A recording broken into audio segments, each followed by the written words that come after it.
మీరు గనక ఆప్షన్స్‌లో ట్రేడ్ చేస్తున్నట్లయితే మోస్ట్ ఆఫ్ ద పీపుల్ వచ్చేసి ఓపెన్ ఇంట్రెస్ట్‌ని ట్రాక్ చేస్తారు. సో, ఎప్పుడైనా సరే కాల్ సైడ్ గనక ఓపెన్ ఇంట్రెస్ట్ బిల్డ్ అవుతుంది అంటే అదొక స్ట్రాంగ్ రెసిస్టెన్స్ కింద అయితే యాక్ట్ అవుతుంది.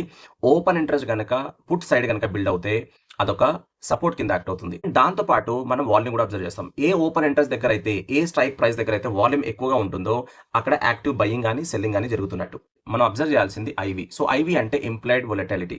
దీని అర్థం ఏంటంటే expected future price movement. So, ఇప్పుడు ఈ ఐవీని ఏ విధంగా అబ్జర్వ్ చేయాలి? సో, దానికన్నా ముందు ఓపెన్ ఇంట్రెస్ట్ ఒకసారి చెక్ చేసుకుందాము. విత్ ఎగ్జాంపుల్ మీకు నేను ఎక్స్‌ప్లెయిన్ చేస్తాను. ఇక్కడ ఓపెన్ ఇంట్రెస్ట్ వచ్చేసి 1,58,000 అది హైయెస్ట్ ఓపెన్ ఇంట్రెస్ట్ ఉంది మనకు 24,200 దగ్గర. అండ్ తర్వాత 24,000 దగ్గర వచ్చేసి మనకు హైయెస్ట్ ఓపెన్ ఇంట్రెస్ట్ ఉంది. అంటే పుట్ సైడ్.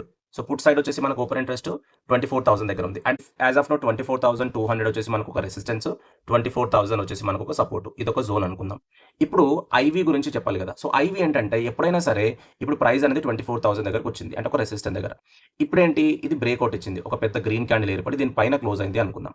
క్లోజ్ అయినప్పుడు మనం ఏం చేయాలి అంటే ఓపెన్ ఇంట్రెస్ట్ ప్రీవియస్‌గా ఒక 1,00,000 ఉంది. ఆ ఓపెన్ ఇంట్రెస్ట్ గనక తగ్గిపోయింది అనుకుందాం. అది 90,000కి వచ్చింది 1,00,000 నుండి. దీని అర్థం ఏంటి? ఎవరైతే కాల్‌ని సెల్ చేశారో దాన్ని వాళ్ళు స్క్వేర్ అప్ చేసుకుంటున్నారు. అంటే వాళ్ళు కూడా బయర్‌తో పాటు పైకి తీసుకెళ్ళడానికి ట్రై చేస్తున్నట్టు. ఓపెన్ ఇంట్రెస్ట్ తగ్గింది. అండ్ దీంతో పాటు ఐవీ అనేది పెరిగింది. అండ్ లాస్ట్ ట్రేడెడ్ ప్రైస్ అంటే దీంతో పాటు ప్రైస్ కూడా పెరుగుతుంది. ప్రైస్ పెరిగింది, ఐవీ పెరిగింది అండ్ ఓపెన్ ఇంట్రెస్ట్ తగ్గింది అండ్ మనకు క్లియర్‌గా ఇక్కడ ఒక బ్రేక్‌ఔట్ ఇచ్చింది. సో, బ్రేక్‌ఔట్ ఇచ్చిన తర్వాత వాల్యూమ్ కూడా పెరుగుతుంది కదా ఇక్కడ. సో, వాల్యూమ్ పెరిగింది, బ్రేక్‌ఔట్ ఇచ్చింది, ఐవీ పెరిగింది, ప్రైస్ కూడా పెరిగింది, ఓపెన్ ఇంట్రెస్ట్ తగ్గింది. సో, ఈ 5 వచ్చేసి మనకు క్లియర్ ఇండికేషన్స్ అన్నట్టు. అంటే పైకి వెళ్ళే అవకాశం అయితే ఉంటుంది. ఎప్పుడైనా సరే స్ట్రిక్ట్ స్టాప్ లాస్ అనేది పెట్టుకోవాల్సిందే. ఎందుకంటే ట్రేడింగ్ అనేది గ్యాంబ్లింగ్ కాదు. సో, ఇట్స్ ఎ బిజినెస్ కాబట్టి దాని తగ్గట్టే మనం ప్లాన్ అనేది చేసుకోవాల్సొస్తది. అదే మనం సపోర్ట్ దగ్గరికి వచ్చిన తర్వాత అది బ్రేక్ డౌన్ అయింది. బ్రేక్ డౌన్ అయినప్పుడు ఏంటి? ఓపెన్ ఇంట్రెస్ట్ తగ్గింది అండ్ ప్రైస్ పెరుగుతుంది, ఐవీ పెరుగుతుంది. అండ్ ఒక రెడ్ క్యాండిల్ ఏర్పడింది. బిగ్ రెడ్ క్యాండిల్ ఏర్పడింది. మారుబుజ్జి క్యాండిల్ అనుకోండి అండ్ వాల్యూమ్ కూడా పెరిగింది అనుకుందాం. సో, ఇదేంటి ఇప్పుడు క్లియర్‌గా సెల్లింగ్ అన్నట్టు.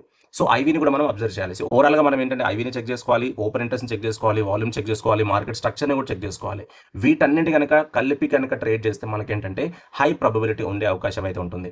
ఒకవేళ మీకు నచ్చితే లైక్, సబ్స్క్రైబ్, షేర్ చేయండి. మీకు ఎవరికైనా సరే open interest, IV, change in OI, వాల్యూమ్‌ని గురించి తెలుసుకోవాలి అనుకుంటే మీరు మీ యొక్క ఈమెయిల్ అనేది కామెంట్ చేయండి. మీ యొక్క పీడీఎఫ్ కాపీ అయితే నేను పంపిస్తాను. So, thank you so much for watching.